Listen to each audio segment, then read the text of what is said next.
This is my daily araw ako sa umaga. Pagkatapos, pinapaligonan ko ng mami ko.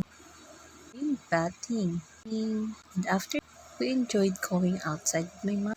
Years, 4 years. And I enjoying playing with my friends. I am now saling kit-kit or saling pusa in my daycare school. Together with my friends, mother, and classmates in this school. Enjoying chika, playing, habulan, and playing outside the school.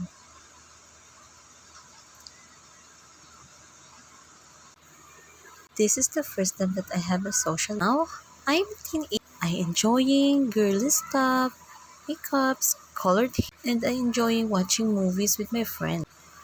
I love the sweet movies, horror, or something comedy.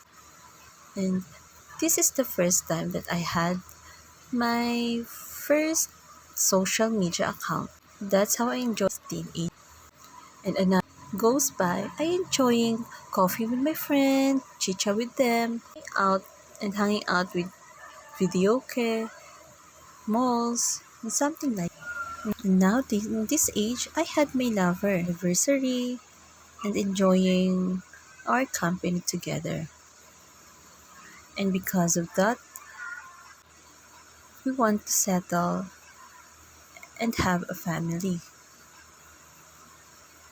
And we decided and have a family. Years goes by, we had a fourth child and more grandchildrens.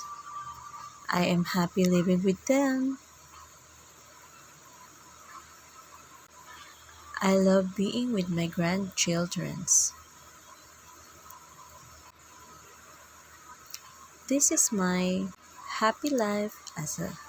In this video, I realize how the person changed from physical appearance to decisions in life. I realized the importance of making the right decisions to have a better future.